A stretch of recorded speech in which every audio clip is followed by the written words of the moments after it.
सभी को जय जिनेन्द्र। आइए आज की कक्षा प्रारंभ करते हैं। नमो अरिहंताणं, नमो सिद्धाणं, नमो आयर्याणं, नमो वज्रायाणं, नमो लोकसप्रसारणं। जय बोलो देवादिदेव एकजराशि आदिनाथ भगवान की जय बोलो महावीर भगवान की जय। संत शिरोमणि आचार्य गुरुवर विद्यासागर जी महाराज की जय। परम पूज्य निर्यापक श्रवण मुनि पुंगव सुधा सागर जी महाराज की जय। कल हमने बहुत अच्छा पाठ पढ़ा था आदिनाथ भगवान के बारे में, और अभी तक की क्लास में हमने बहुत सारे पाठ पढ़े। आज मैं आप सभी से कुछ प्रश्न पूछूंगा, देखता हूं आप लोगों को याद है कि नहीं। चलो भाविका बताओ, पानी की एक बूंद में कितने जीव होते हैं? पानी की एक बूंद में 36,450 जीव होते हैं। ठीक है। प्रियल बताओ, कषायें कितनी होती हैं? भैया जी, कषायें 4 होती है। कौन कौन सी? क्रोध, मान, माया, लोभ।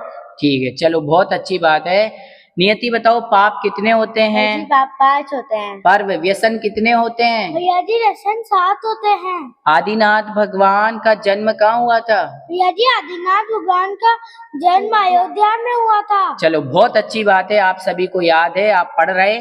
आइए आज की कक्षा में हम पढ़ेंगे चतुर्विध संघ के बारे में।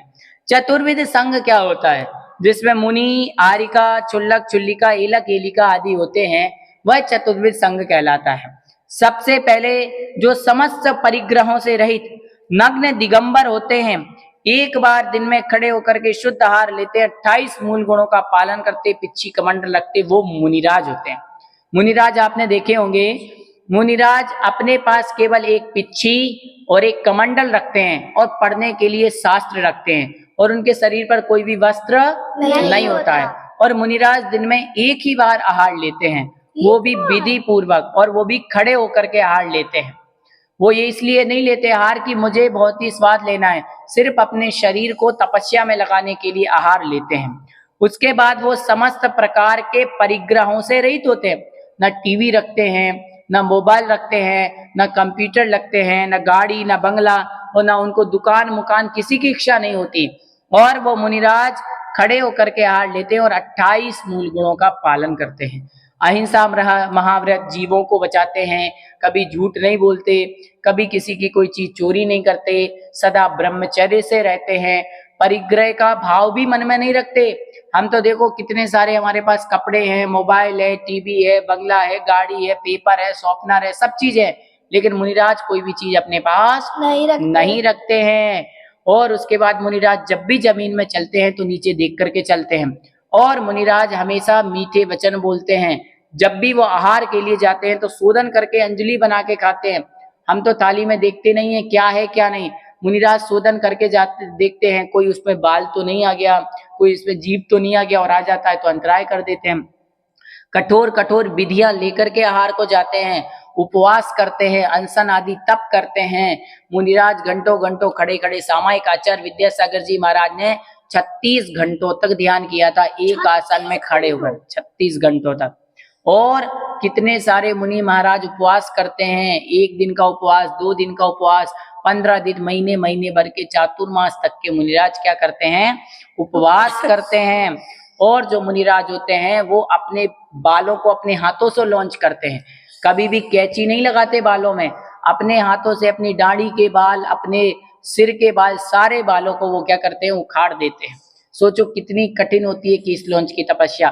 ठंडी हो, गर्मी हो, ठंडी में कभी भी कोई वस्त्र नहीं लेते, ना उनको चिटाई लेना होती है, ना उनको कंबल चाहिए, ना तकिया चाहिए, केवल एक लकड़ी के पाटे के ऊपर, जहां पर -1 तक की ठंडी होती है, जहां पर टेम्परेचर -1 हो जाता है, वैसी गर्म, वैसी ठंडी में भी मुनिराज क्या करते हैं? कोई कपड़ा, कोई वस्त्र आदि यूज नहीं करते। और जहां पर 50-50 डिग्री की गर्मी होती है, वहां पर भी मुनिराज ना पंखा चलाते हैं, ना कूलर चलाते हैं, ना एसी चलाते हैं। ऐसे महान दिगंबर मुनिराज होते हैं। मुनिराज के बाद होती है आरिका। आरिका माता जी भी मुनि की तरह पिच्छी और कमंडल रखती हैं, और सिर्फ एक सफेद साड़ी पहनती है माता जी, और वह भी केस लॉन्च करती हैं, और माता जी बैठ करके आहार लेती हैं। दिन में एक ही बार आहार लेती हैं, लेकिन वो माता जी कैसे आहार लेती हैं? बैठ करके आहार लेती हैं।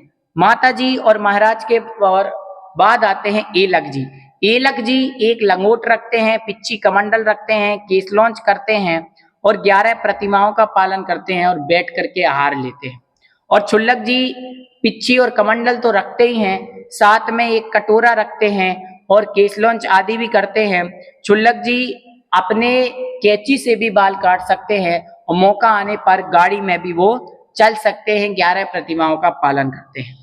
छुल्लक जी की तरह छुल्लिका जी होती है। छुल्लिका जी एक साड़ी रखती है और छुल्लिका जी एक दुपट्टा रखती है। एलिका जी सिर्फ एक साड़ी रखती है और एक मतलब उनके पास पिच्ची कमंडल आदि होते हैं। इस प्रकार से ये चतुर्विध संघ होता है। मुनिराज को हमारे लिए नमोस्तु करना चाहिए, माता जी को हमारे लिए वंदामी करना चाहिए।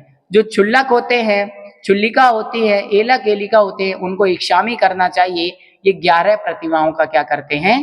पालन। इस प्रकार से आप सभी को समझ में आ गया होगा। अब यदि आपको कोई प्रश्न पूछना है तो आप प्रश्न पूछ सकते हैं। भैया जी, एलक और छुल्लक में क्या अंतर होता है? बहुत अच्छा प्रश्न है।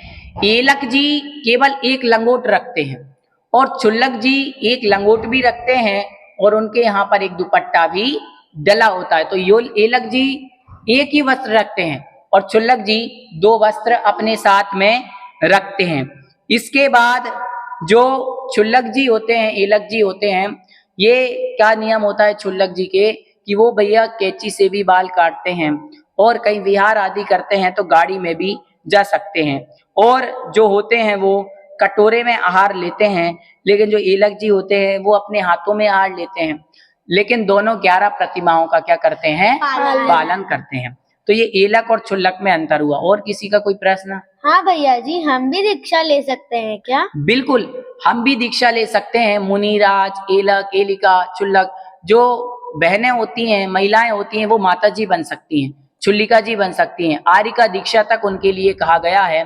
और जो पुरुष होते हैं वो मुनि बन सकते हैं, छुल्लक बन सकते हैं, एलक बन सकते हैं। ऐसा आचार भगवंतों ने उनके लिए कहा है। इस प्रकार से हम भी दीक्षा लेते हैं और दीक्षा लेकर के हम अपना आत्म कल्याण कर सकते हैं, क्योंकि संसार में बहुत कष्ट होते हैं। मुनि महाराज संसार के समस्त दुखों से मुक्ति प्राप्त करने के लिए दीक्षा लेते हैं और अपना आत्म कल्याण करते हैं। और किसी की कोई जिज्ञासा?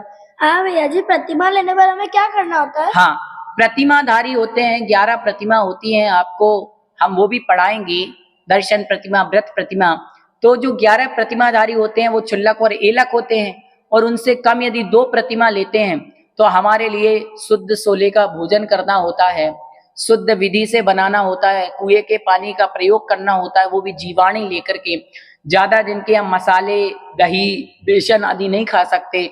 बेसन, आटा आदि मर्यादा में रखना होता है।